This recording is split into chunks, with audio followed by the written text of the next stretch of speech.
ভগবান শিবের এমন ভক্ত যে শিবলিঙ্গে পা রেখে মাংস দিয়ে পুজো করত। এই ব্যাধের নাম ছিল থিন্না।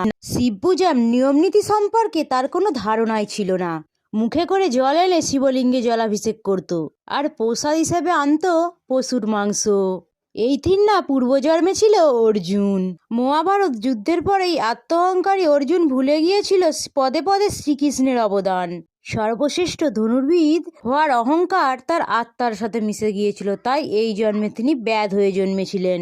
একদিন মন্দিরে এসে থিন্না দেখে শিবলিঙ্গের চোখ থেকে রক্ত পড়ছে। তখন সে ভাবে সে একজন সাধারণ ব্যাধ, তার চোখ না থাকলেও চলবে, কিন্তু যিনি বিশ্ব সংসারের রক্ষাকর্তা তার চোখ থাকা অবশ্যই প্রয়োজন। তখন সে ভাবে পুরো অন্ধ হলে সঠিক স্থানে যদি চোখ লাগাতে না পারে তখন, তাই সে তার একটি পা শিবলিঙ্গের দ্বিতীয় চোখে চিহ্ন করে রাখে।